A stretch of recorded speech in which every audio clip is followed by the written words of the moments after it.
Baik, Assalamualaikum warahmatullahi wabarakatuh. Waalaikumsalam Waalaikumsalam warahmatullahi warahmatullahi wabarakatuh. wabarakatuh. Baik, ikhwah yang mudah-mudahan ada dalam lindungan Allah Ta'ala. Kita sudah membahas Jam'ul Quran, ya. Jam'ul Quran pada masa Rasulullah Shallallahu Alaihi Wasallam dan pada masa eh, siapa? Masa Abu Bakar, ya. Kita sudah membahasnya. Sekarang kita membahas tentang Jam'ul Quran pada masa Utsman bin Affan radhiyallahu anhu. Yang kemudian pada hari ini yang kita mengenal ada istilah dengan apa? Mushaf Usmani ya. Utsmani, ya. Mushaf Utsmani. Baik.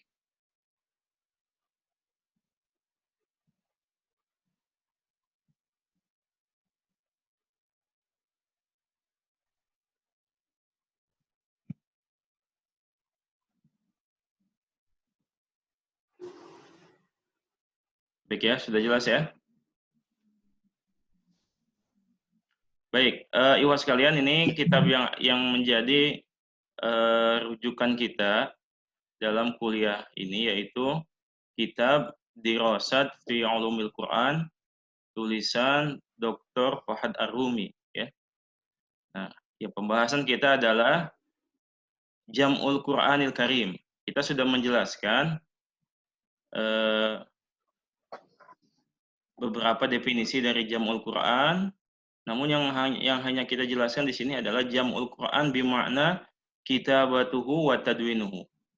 Jam'ul Quran dengan maksud penulisan Al-Quran, ya. Dengan yang dimaksud adalah penulisan Al-Quran.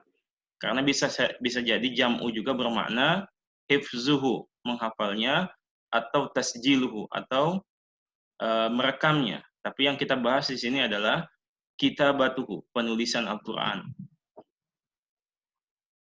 Nah, kita sudah membahas tentang kitabatul Quran wa tadwinuhu fi ahdi Rasulullah sallallahu alaihi wasallam. Dan kita juga sudah membahas tentang tadwin atau kitabatul Quran fi ahdi Abi Bakrin As-Siddiq radhiyallahu anhu, ya.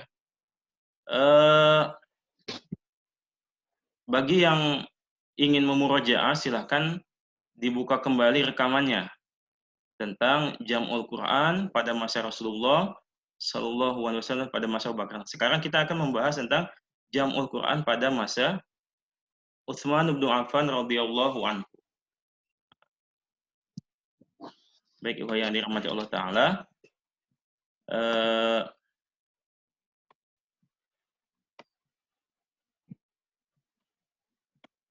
Baik.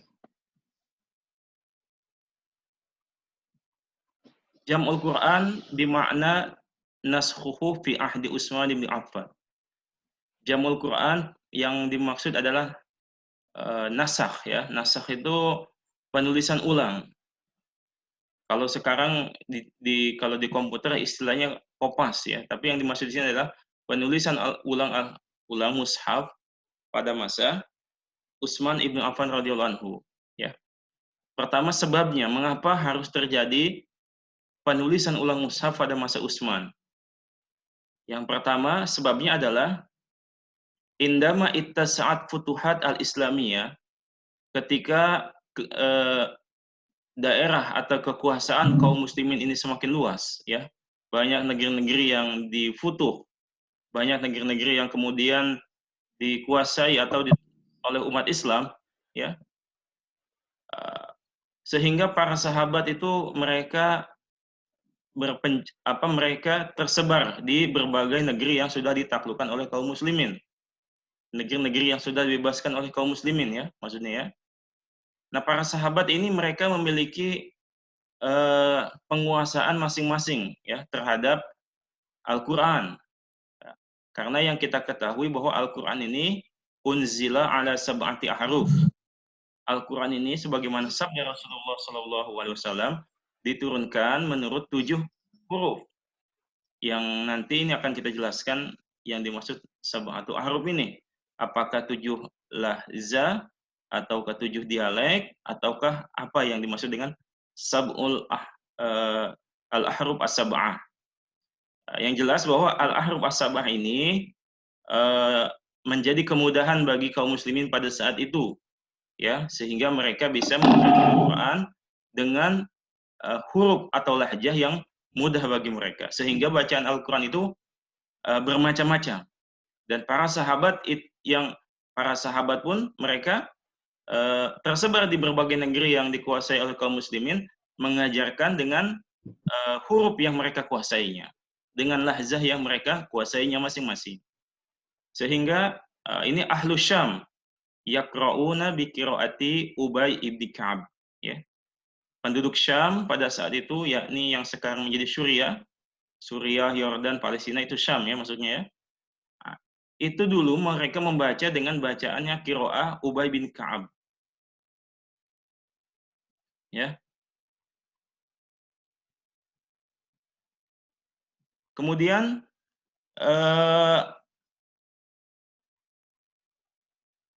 ketika kaum muslimin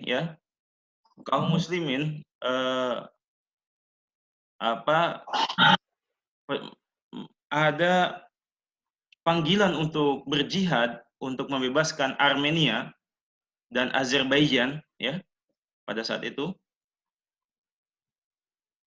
maka bertemulah pasukan kaum muslimin dari Irak dan dari Syam di Azerbaijan. Maka terjadilah perpecahan di antara mereka. Ya. Perpecahan karena apa? Karena qiraah, ya, karena bacaan Al-Qur'an yang berbeda. Dan masing-masing menganggap yang lainnya adalah salah dan meyakini bahwa dirinya adalah yang benar, sehingga menyesatkan bacaan-bacaan yang lainnya. Hatta kaffara ba'dhum ba'dhan, sehingga satu dengan yang lainnya bahkan saling mengkafirkan. Dan ini disaksikan oleh Huzaifah ibnu Yaman radhiyallahu anhu, salah seorang sahabat yang hadir pada penaklukan Azerbaijan atau Armenia pada saat itu. Maka Huzaifah pun mengatakan, "Wallah la arkabanna ila amiril mu'minin." Demi Allah, aku akan pergi menuju Utsman, menuju Amirul Mukminin, menuju Khalifah Utsman ibnu Affan radhiyallahu anhu untuk melaporkan kejadian ini.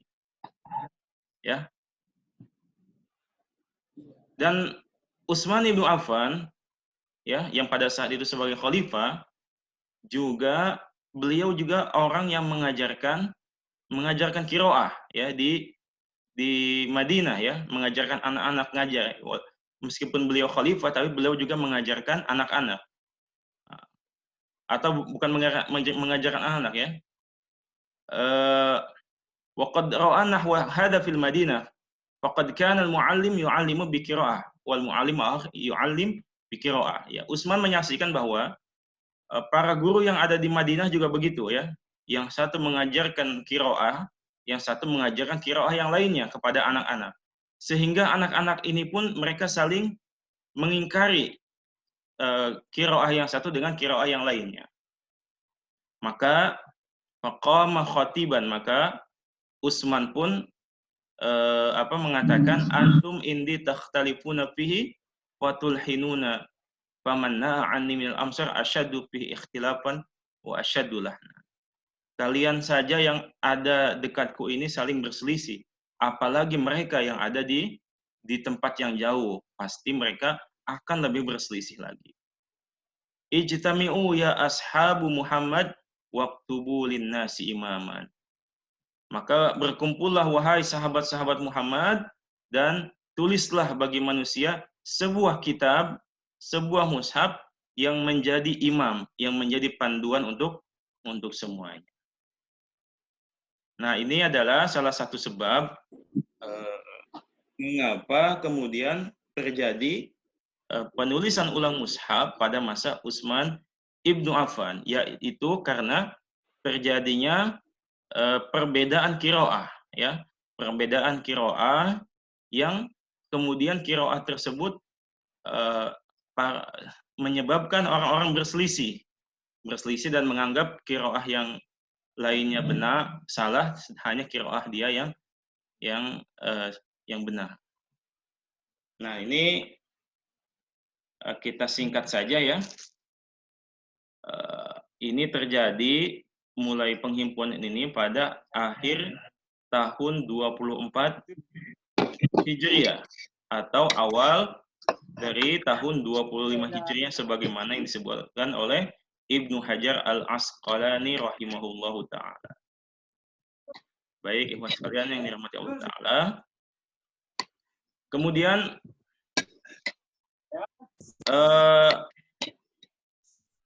Utsman bin Affan radhiyallahu anhu yang pada saat itu menjadi khalifah ya, melihat pentingnya untuk menyatukan manusia dalam satu mushaf yang menjadi imam bagi mereka. Maka beliau pun melakukan musyawarah ya dengan para sahabat-sahabat Rasulullah Shallallahu Alaihi Wasallam. Ya. Sehingga Ali ibni Abi Thalib ya radhiyallahu anhu mengatakan, ya ayuhan nas la taghlu fi Utsman wa la taqulu lahu illa khairan fil masahib. Wallah ma fa'ala alladhi fa'ala fil masahib illa an mala'in minna jami'an. Ya. Ali ibni Abi Thalib mengatakan, wahai manusia, janganlah kalian mencela Utsman. Dan janganlah kalian mengatakan kecuali kebaikan kepada Utsman tentang mushaf-mushaf. Demi Allah, apa yang dilakukan Utsman itu terhadap mushaf, ya, itu tidak dilakukan kecuali atas persetujuan dari kami semuanya.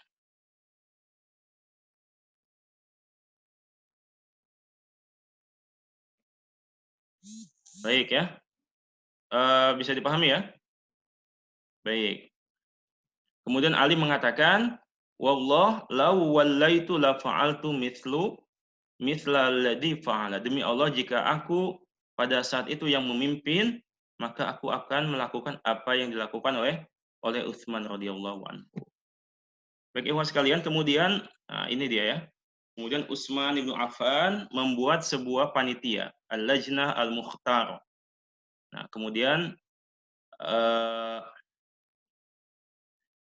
Utsman bin Affan memilih 4 orang ya, arba'atan linaskhil masahib untuk penulisan ulang mushaf-mushaf. Yang pertama, tim penulis mushaf itu adalah Zaid ibn Thabit. Nah, Zaid ibn Thabit ini dari Ansor ya, dari penduduk Madinah. Kemudian Abdullah ibn Zubair. Nah, Abdullah ibn Zubair ini dari suku Quraisy. Kemudian Sa'id ibn al-Ash ini juga dari suku Quraisy. Kemudian Abdurrahman ibn al-Haris ibn Hisham ini juga dari Quraisy ya. Wa haula as-salasa min Quraisy, kecuali Zaid ibn Sabit. Jadi ada 4 sahabat yang ditugaskan sebagai panitia penulisan ulang mushaf. Kemudian Utsman bertanya, faqad sa'ala Utsman radhiyallahu anhu as-sahabah, man aktabun nas, siapa orang yang paling cakap menulisnya. Menulis maksudnya menulis mushaf. Faqalu katibu Rasulillah sallallahu alaihi wasallam Zaid bin Thabit. Kemudian Utsman mengatakan kembali, fa ayyun nasi a'rab, siapa orang yang paling fasih bacaannya.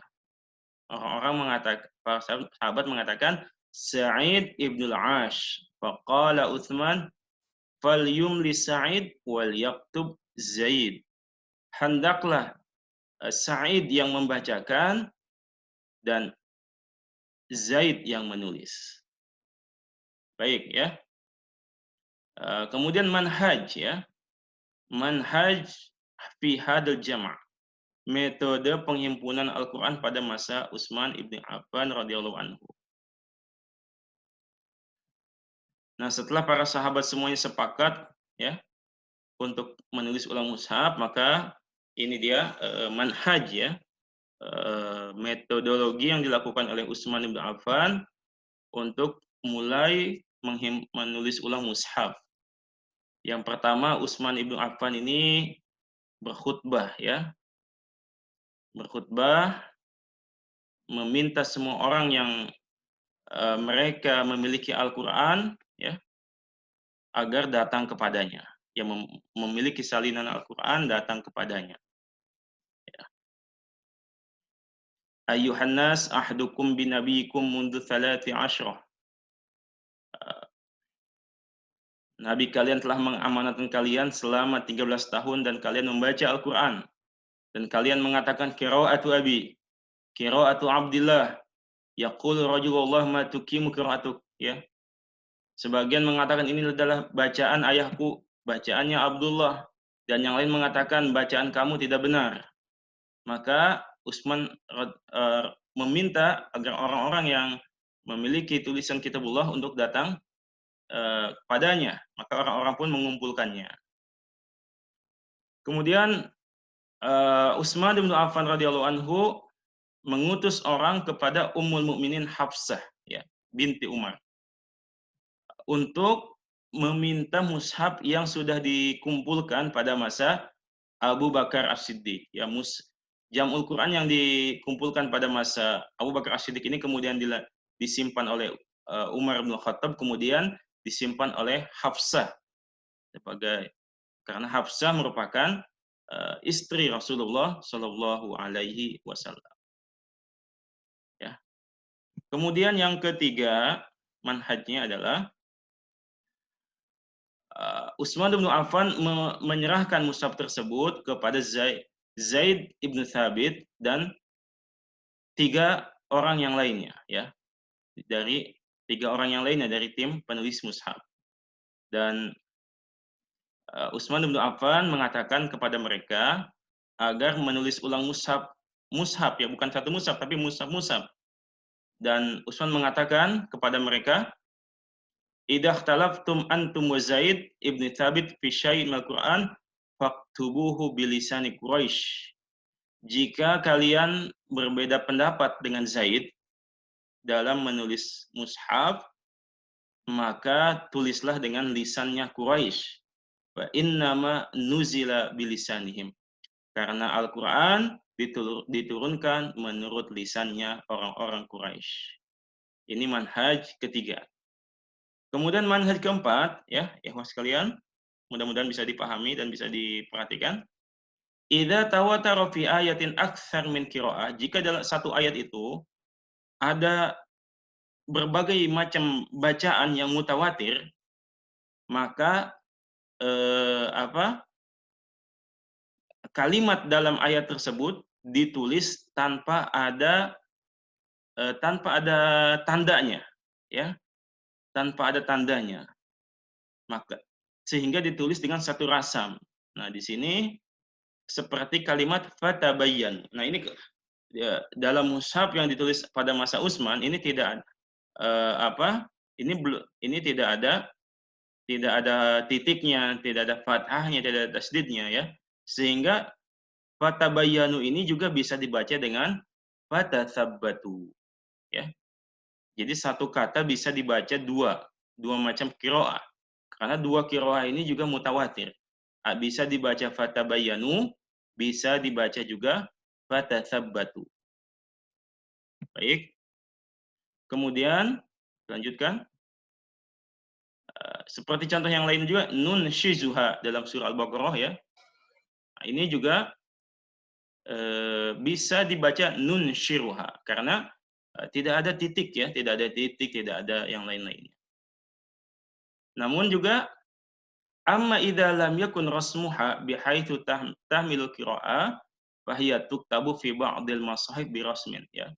Jadi pada masa Utsman itu ya, mushaf yang ditulis itu bukan satu, tapi ada beberapa mushaf ya. Jika satu qiraah ya tidak bisa dihimpun dalam satu rasam, maka dalam mushaf yang satu misalkan ditulis wa wassa, sedangkan di mushaf yang lainnya ditulis wa ausa, karena dua-duanya adalah qiraah yang yang mutawatir, ya.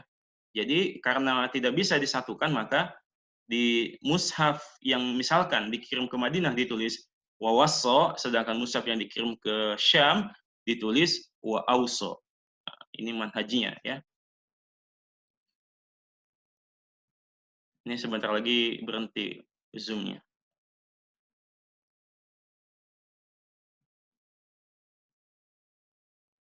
Baik, ya. Ini wasari'u ila magfiratin min rabbikum, ya. Di dalam mushaf yang lainnya wawunya dihilangkan langsung. Sari'u ila magfiratin min rabbikum. Nah, setelah selesai penulisan mushaf, mushaf-mushaf, ya, bukan mushaf. Beberapa mushaf, Utsman ibnu Affan kemudian mengirimkan mushaf-mushaf tersebut ke negeri-negeri kaum muslimin, ya. Ke negeri-negeri kaum muslimin dengan mengutus ila haitsu nashatal muslimuna fi naskhi masahib minha lil afrad. Nah, di negeri-negeri tersebut kemudian kaum muslimin eee, menulis ulang, ya, berdasarkan mushaf yang dikirim kepada mereka. Mereka menulis ulang untuk mereka sendiri, ya. Wa kana Zaid bin Sabit fil Madinah yatafarraq fi Ramadan min kulli sanah li'ardil masahif fa ya'riduna masahifahum alaihi wa baina yaday mushafu ahlil Madinah. Dan Zaid bin Sabit, ya, sebagaimana diberitakan, meluangkan waktunya khusus pada bulan Ramadan setiap tahun, ya, untuk untuk meng, me, apa, untuk melihat mushaf-mushaf, ya, mushaf-mushaf yang diberikan oleh yang lainnya, dan beliau mencocokkannya dengan mushaf yang mushaf imam yang pada saat itu ada, yang mushaf imam atau mushaf yang ditulis olehnya pada menurut perintah Utsman ibnu Affan radhiyallahu anhu. Baik, ibu sekalian, karena apa? Ini sebentar lagi mati, ya, ininya Zoom-nya. Baik, ini majaya jam'il Quran fi ahdi Utsman radhiyallahu anhu, ya. Keistimewaan penulisan Al-Qur'an pada masa Utsman radhiyallahu anhu. eh,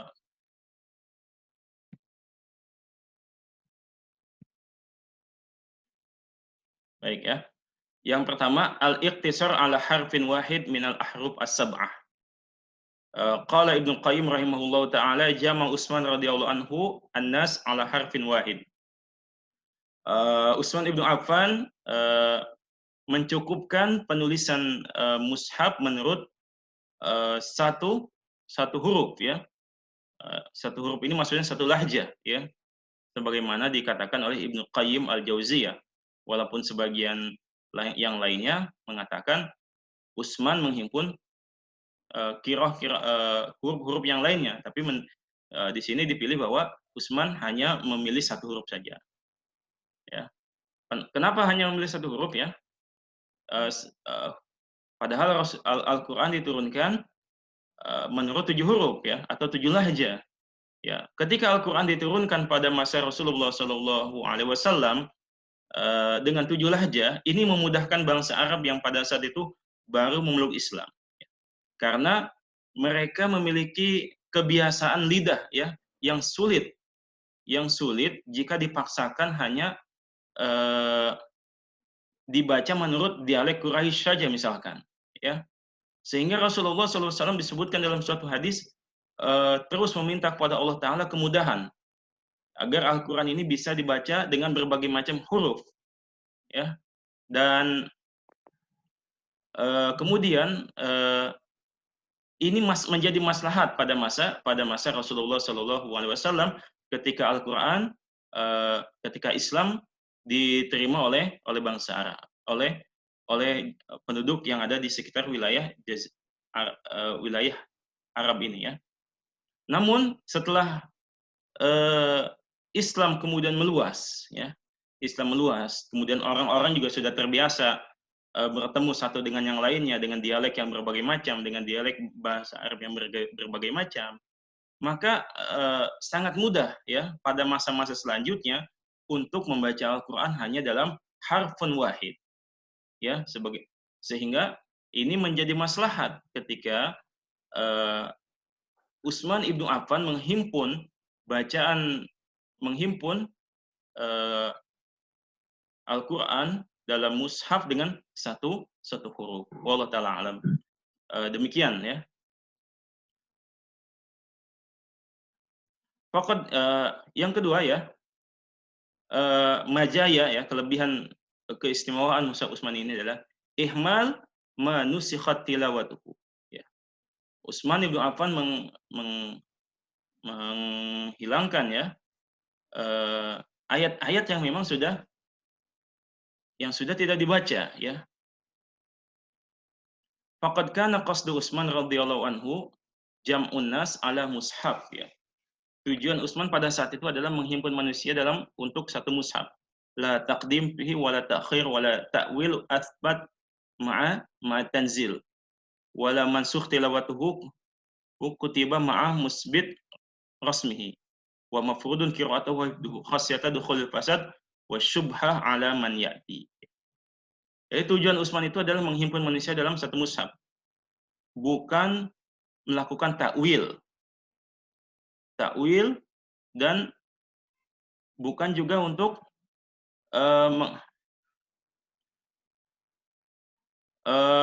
yang sudah tidak dibaca tilawahnya ditulis dengan rasem yang telah tetap. Ini sehingga khawatir ya agar kerusakan ini dan subat ini tidak terjadi untuk generasi selanjutnya.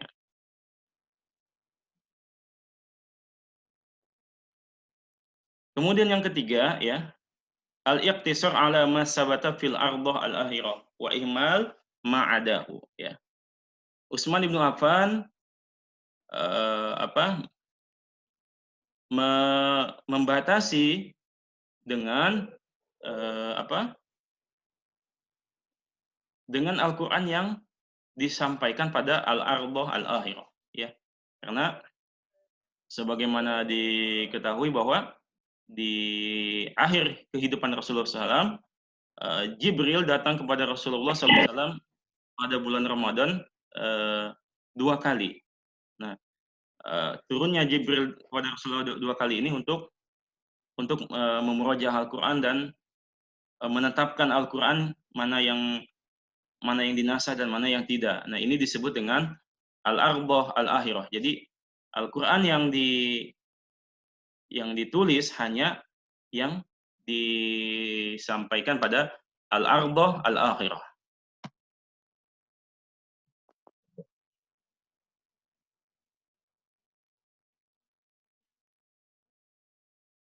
Kemudian yang keempat ya, mazayanya adalah al-iqtisar 'ala al-qira'at as-sabitah al-ma'rufah 'ani Rasuli sallallahu alaihi wasallam ya, mencukupkan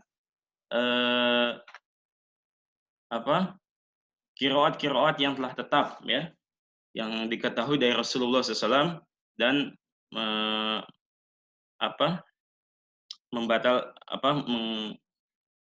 menghilangkan qiraah-qiraah yang tidak tetap. Dan pada saat itu mushaf sudah ditertibkan ayat dan suratnya sebagaimana yang kita ketahui pada saat ini. Al-Hakim mengatakan, inna jam'al Qur'an lam yakun marrah wahidah, faqad jama'a ba'dahu bi hadrati Rasul sallallahu alaihi wasallam, thumma jumi'a ba'dahu bi hadrati Abi Bakrin, wal jamu salis wa fi tartibi suwar kana fi khilafati Amirul Mukminin Utsman ibnu Affan radhiyallahu anhu. Bahwa jamul Quran terjadi 3 kali ya, pada masa Rasulullah, kemudian pada masa Abu Bakar, kemudian pada masa Umar, pada masa Utsman ya.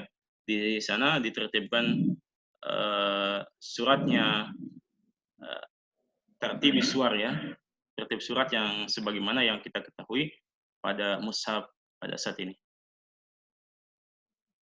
Kira-kira demikian ya kuliah kita pada pagi hari ini. Silahkan jika ada pertanyaan.